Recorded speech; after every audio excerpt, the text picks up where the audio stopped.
Hello Flosstubers! Welcome back to my channel. My name is Belushi Stitches. Today I'm going to be doing a quick unboxing video of a Gecko Rouge kit that I received today. Let's begin. Okay, so this is the kit. It's by Gecko Rouge, UK company. I will put the link to the website down below in the description. Please check them out. So let's crack on. Comes in this lovely crinkly bag, which I'll move to one side. This is what you receive. Lots of bits and pieces, which I will open now and show you. So before I do that, I want to show you the picture of the cat. So this one is by Tanya Bond. I just think it's perfect. The full name of this one is called Mugshot of a Cat Felon Arrested While Attempting a New York Bank Heist.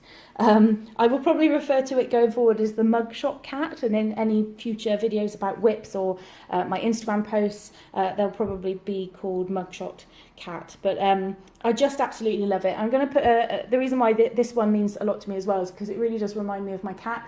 So I will put a picture in here of my cat and perhaps her expression while I was choosing to buy this kit. So I will insert the picture here. As you can see, quite similar. I just absolutely loved it. As soon as I saw it, I thought, right, that's it, I'm buying it. So thank you, Tanya Bond, because this is absolutely hilarious. I love it. It's just such a brilliant kit, and these pictures all come cross-stitched in the mock-up, so you can really see the detail as well. So I'm really super excited to start this one. I just love it. Okay, so turning the kit over, you can probably hear my cat now with her bell. She might even be jumping up to say hello. There we are. Excellent. Might even be moving the camera, probably. Yeah, a little bit. Okay, so this is what we get. I'm going to turn the plastic over, and I'm just going to put this one here. So we have this picture in really thick cardboard. So actually you could frame that, you know. Might have to do that.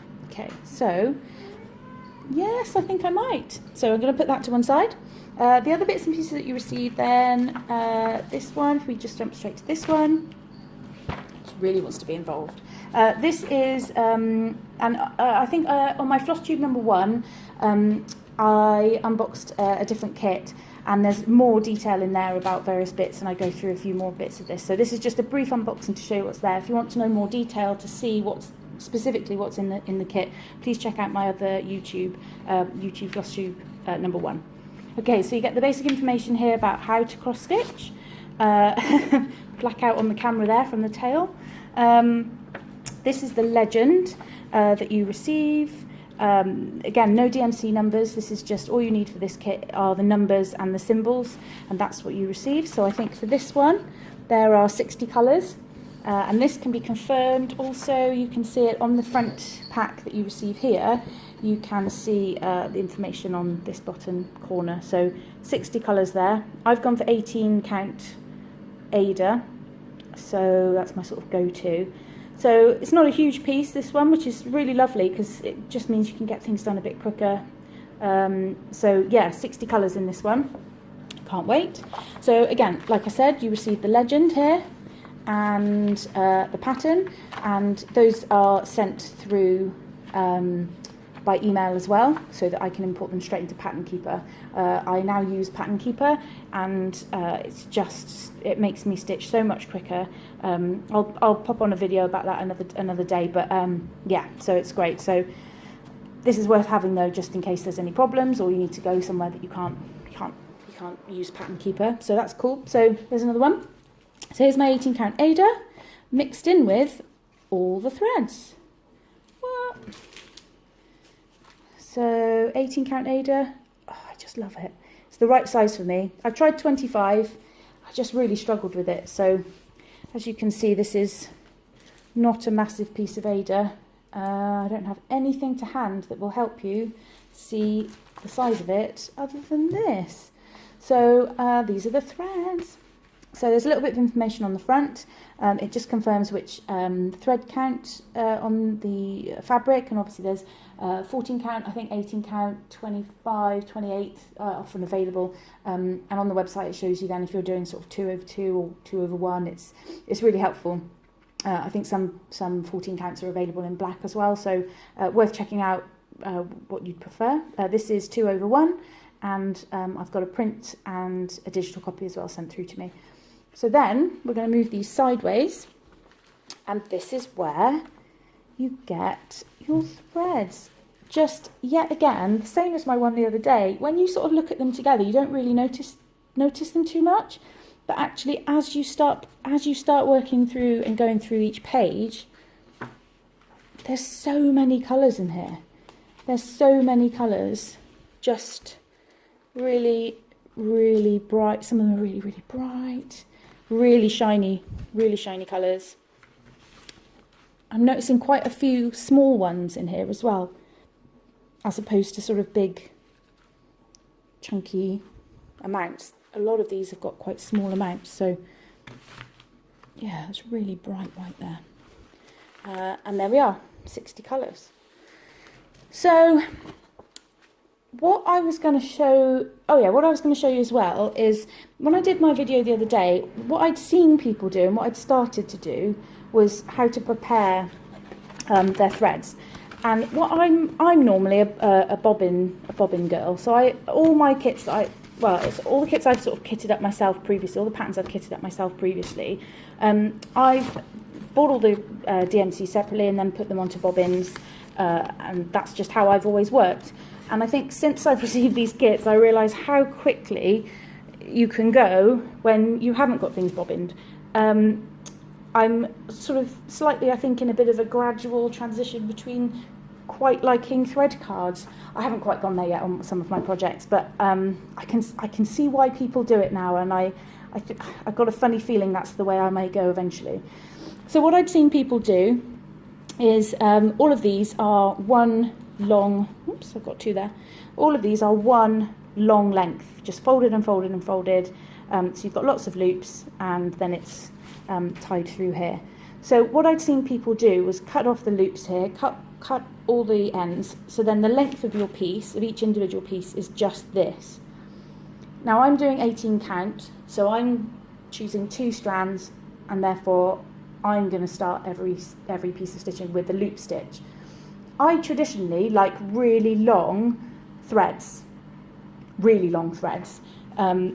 However, with the kit that I'm doing, Love by Dany Lizeth,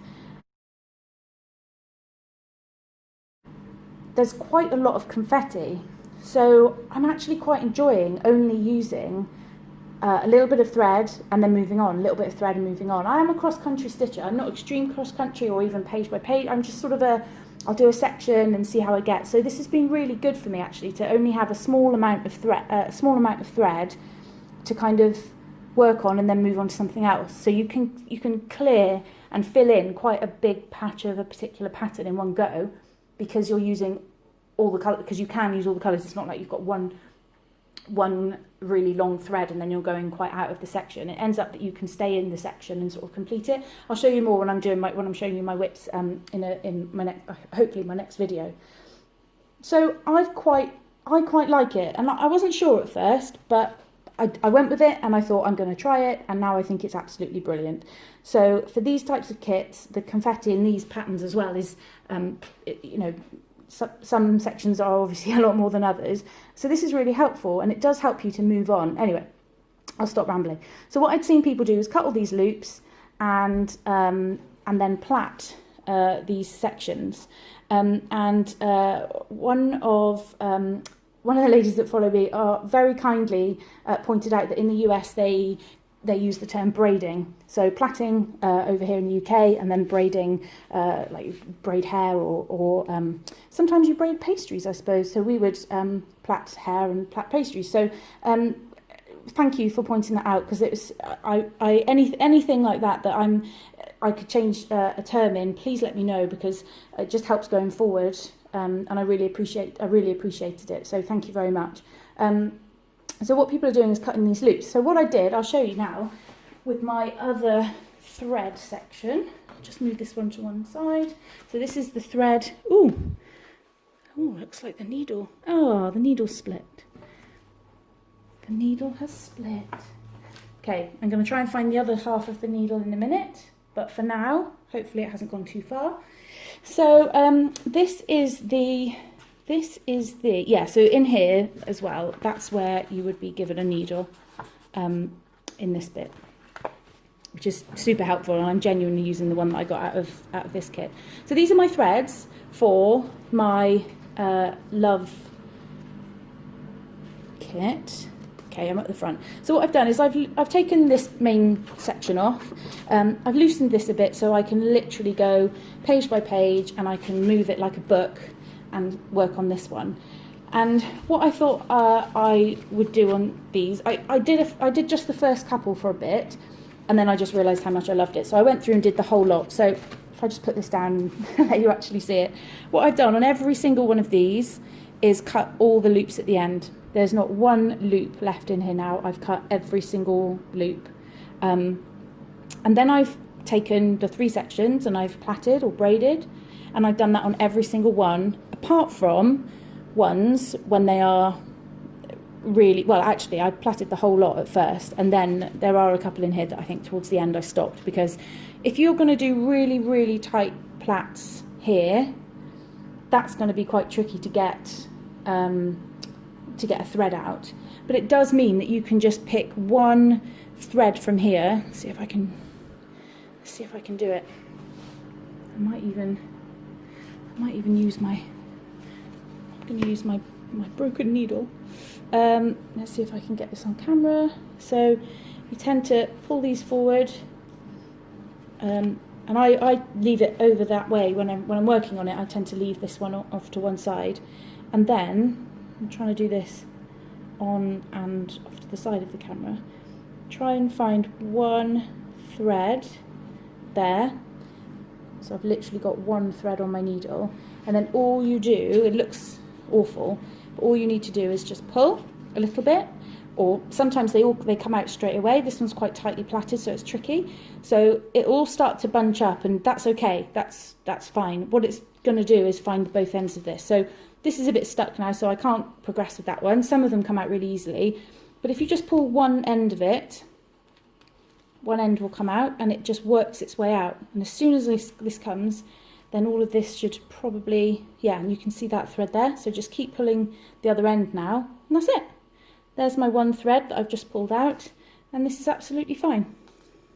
Straight back into how it looked before, no difference at all. It looks pretty scary and a bit messy as you're sort of pulling the one thread out, but once you've done it, it's fine. And then what I've done, you can see on here, I've got a couple of sort of little ones here to the side, and anything that I'm going to use later on, I appreciate that's really short. I might not use that. Anything I can use later, so this one I just put to the side. So I always know then that I either need to pull out a new one if there isn't anything off to the side, like here, or I can use the ones to the side. And again, you just put the loop on, you fold the thread in half, put the loop underneath here, put the 2 tails that you've got on this side through the loop and pull. And that is essentially the loop start, but on a thread card. So that's what I did. So I did all of them, and it really has, I mean, this one's sort of coming a bit loose now. There are some here that I didn't even braid, because it's not too bad. I think what it helps you to do is now I can turn the pages really quickly without having to sort of do too much. Whereas on this one now, if I wanted to get to, say, the 3rd page, it's not that easy. They are sort of caught up. You do have to sort of separate them sometimes. So that's absolutely what I'm going to be doing. When I set this one up ready to go, I'm definitely going to be cutting the ends on there.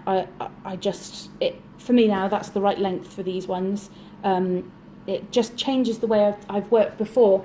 So I really enjoy it. So anyway, I just wanted to show you the ends and the loops and the threads, and just check then that you could see how I'd worked things through. if you have any questions, or if you want me to sort of go through it a little bit better, or if you would prefer, if you want to see me actually plait them, then let me know, because I'd be more than happy to share that. So the last thing just to show you in here is this little lovely bag. And the majority, well, I won't say the majority, but a lot of them, maybe it is the majority of the patterns on the Gecko Rouge website have needle minders available in 3 different sizes. So this is the smallest size, I think it's 3.8 millimeters, and you can choose to purchase this at the same time. I'm now obsessed with needle minders like this, and I'm now obsessed with everything that I do has to have a matching needle minder. It's my new favourite thing. There you go, amazing. So here we have the Mugshot cat in the needle minder. It's just brilliant. I absolutely love it. I absolutely love it. So yeah, there's a couple. I bought a couple of needle minders separate to the patterns, which I'm hoping to get in a couple of weeks' time, and I'll show you those as well. There are some needle minders on the website where if the pattern is no longer available, you can potentially still get the needle minder. So there's a couple on there that I've snapped up real quick. And also one of the needle minders, I think the largest size is something like 7 millimeters. I'll confirm for definite when I receive my one, but that's sort of big enough to frame on the wall. So in lieu of being able to do the cross-stitch kit, I'm buying the needle minder at the largest size, and I'll probably put that on the wall as well. That's another project to add to the list. Okay, so here we have everything. It was just a really quick video just to show you what comes with where, and here are the threads, needle minder, and I can't wait to get started. If I did, this would be, I think, whip 5.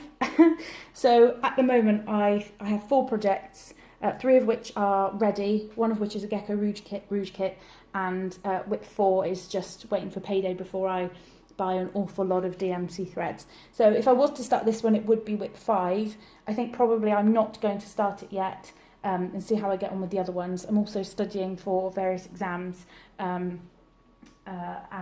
so need to concentrate on that for a month till I've done the exam, and then after that I can just do everything. That's the plan. Okay, so let me know what you think. Please do comment, like, subscribe, ask me anything, comment on anything, let me know if you have any queries. I hope you've enjoyed this unboxing, and hopefully see you at the next one. Thank you. Bye.